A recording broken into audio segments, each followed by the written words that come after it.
देखिए, एक तरफ बिहार के स्वास्थ्य मंत्री मंगल पांडे जो हैं पीएमसीएच का तस्वीर ट्वीट कर कर कहते हैं कि बदलता बिहार है, बदलता बिहार का पीएमसीएच है।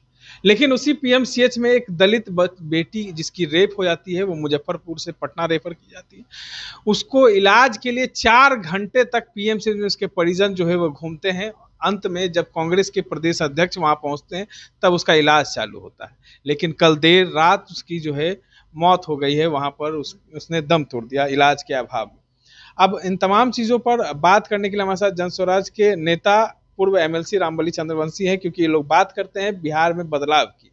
बिहार में बदलाव की बात करते हैं तो एक तरफ मंगल पांडे जो है बेहतर स्वास्थ्य व्यवस्था की बात कर रहे हैं।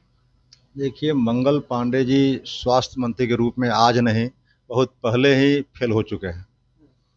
जब कोरोना का समय था, उस समय भी अपने घरों में ये बंद थे।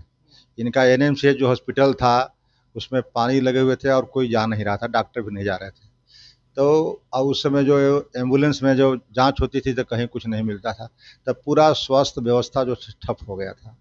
उसके बाद आप देख रहे हैं कि जो बाईपास पर जहाँ पर मंगल पांडे जी का घर है, उससे महज 1 किलोमीटर की दूरी पर बाईपास पर देखिएगा तो ये नर्सिंग होमों का एकदम लगता है कि ये तांता जाखिरा लगा है। हुआ है। एक दो नहीं, एक आध सौ से भी ज़्यादा नर्सिंग होम है। वो नर्सिंग होम क्या है, वहाँ डॉक्टर लोग नहीं हैं, वहाँ क्वेक हैं लोग, नकली डॉक्टर हैं। और एम्बुलेंस सर्विस में जो लगे हुए लोग हैं, वो सबका नेक्सस है। और सबको पेशेंट के लाता है, एम्बुलेंस से पैसा मिलता है एम्बुलेंस के ड्राइवर को, और वहाँ से जाता है। ये उसके नाक के नीचे घटित हो रहा है कई वर्षों से। हम लोग के पास रोज एगो दूगो आता है केसेज, वहाँ पेशेंट को इलाज ठीक से नहीं हुआ, पैसा बहुत बिल हो गया। इस तरह से आप आए दिन देखते होंगे कि कोई हॉस्पिटल में गरीब गुरबा, कहीं भी अगर सदर हॉस्पिटल में या मेडिकल कॉलेज में, मुजफ्फरपुर की मैं बात कर रहा हूँ, मुजफ्फरपुर में मेडिकल कॉलेज में एक पेशेंट मर जाते हैं, उसको लोग अपने कंधे पर लाद करके ले जाता है, लेकिन कोई एम्बुलेंस सेवा और ये सब चीज़ें उपलब्ध नहीं होती है। यहाँ तक कि पोस्टमार्टम कराने के लिए भी लोगों को घूस देना पड़ता है। तो स्वास्थ्य व्यवस्था इतनी चौपट है कि बिहार में अगर सबसे अधिक कोई बदहाल है तो वहाँ शिक्षा और स्वास्थ्य है। और इसी का नतीजा है कि नीति आयोग के सर्वे में आप देखेंगे कि यह सबसे नीचे है, ह्यूमन डेवलपमेंट इंडेक्स जिसको कहते हैं, मानव विकास सूचकांक।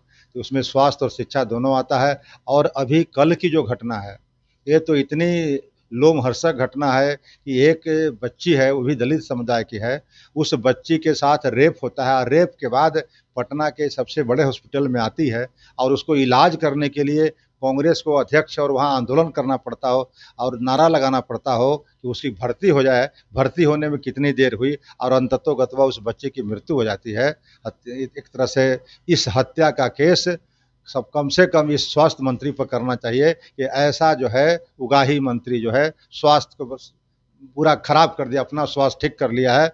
हम उस अभी ठहरे हुए थे हम लोग नौतन में, जहाँ इसका घर है, वहाँ पर भी जन सुराज के बड़े लोगों ने, बड़ी संख्या में लोगों ने मंगल पांडे के खिलाफ बातें कर रहा था और सारे लोग नाखुश थे। इसलिए इस मंगल पांडे का पोल खुल चुका है। ये अपनी लॉबी करके यहाँ से लेके हिमाचल प्रदेश तक वहाँ अपना प्रभारी बन करके वहाँ भी मेडिकल का और एम्बुलेंस का सप्लाई करवाता है। तो तरह तरह के धंधे में ये आदमी लिप्त है, इसका पूरा परिवार लिप्त है।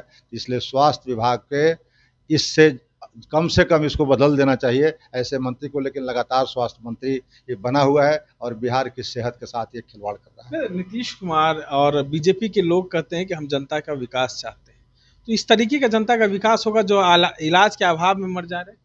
अब देखिए, अंधेर नगरी चौपट राजा है। अब यहाँ पर नीतीश कुमार जो ही राजा के कुर्सी पर बैठे हुए हैं, वही जब शारीरिक और मानसिक रूप से स्वस्थ नहीं है, उनके शासन और प्रशासन जो चला रहे हैं कुछ हुक्मरान और कुछ नेतागण। अब नीतीश कुमार वो नीतीश कुमार नहीं रहे, वो पूरा बिहार जानता है। एक नहीं दर्जनों दृष्टांत आपको मिलेंगे जो ये मजाक बन कर के रह गए हैं। तो ऐसी अवस्था में देख रहे हैं कि विधि व्यवस्था भी बहुत तेज़ी से गिरावट आई है। स्वास्थ्य व्यवस्था से लेकर के शिक्षा व्यवस्था, जहाँ भी जाएंगे वे भ्रष्टाचार के चपेट में है। और सारे इनके पुलिसकर्मी जो हैं लगे हुए हैं बालू और दारू के उगाही में, उसमें पैसा बहुत अधिक है। इसलिए सारा का ध्यान जो है पुलिस महकमा का उसमें है। पूरा बिहार भगवान भरोसे है। इसलिए जितना जल्दी हो, मैं तो कहता हूं कि नीतीश कुमार अगर अपनी इज्जत बचाना चाहते हैं तो राष्ट्रपति शासन भी करवा दें, तो कम से कम बिहार की जनता को बकस। आपको नहीं लगता है कि जो जंगल राज की बात करते हैं वो जंगल राज आज भी कायम है? आज थोड़ा मॉडिफाई हो गया है, क्योंकि पहले इलाज अस्पताल के अभाव में लोग मरते थे, आज अस्पताल में जाकर मर रहे हैं। देखिए, पहले के जंगल राज था वो नेताओं के द्वारा था, लालू प्रसाद यादव के लोगों के द्वारा था, उनके साला और उनके और भी जो परिवार के लोग थे उन लोगों के द्वारा। लेकिन आज का जंगल राज जो है ये पदाधिकारियों के कारण है। आपको एक प्रमाण पत्र नहीं बनेगा बिना पैसा के, एक एफआईआर नहीं होगा। कल ही मैं नालंदा गया था 2-2 हत्या के उपरांत, वहाँ पर एसपी से फ़ोन करते रह गया, फ़ोन नहीं उठाया। थाना में मैंने जब फ़ोन किया तो थाना वाला जिस भाई की हत्या हुई है उसी को भाई के पकड़ के 1.5 दिन से रखे हुए था। तो यह समझिए कि एक अराजकता आ गया है, लॉलेसनेस आ गया है पूरा पुलिस महकमा में, विधि व्यवस्था में। अब यह सरकार नहीं चल रही है भगवान भरोसे सरकार चल रही है, किसका कहाँ हत्या हो जाए, कहाँ बलात्कार हो जाए, कहाँ लूट हो जाए, यह किसी के भरोसे पर हम लोग चल रहे हैं। भगवान के भरोसे पर कोई विधि व्यवस्था, कोई सरकार नाम की अब चीज़ नहीं रहे। इसलिए इस राज को तो महा जंगल राज की अगर संज्ञा दें तो भी कम होगा। इस राज को महाजंगल राज की संज्ञा दे तो भी कम होगा। और इस बच्ची की जिसकी मौत हो गई, इसका केस जो है मंगल पांडे पे लगना चाहिए, पूर्व एमएलसी रामबली चंद्रवंशी ने कहा है। इस तरह के तमाम अपडेट्स के लिए बने रहे इनसाइडर लाइव के साथ।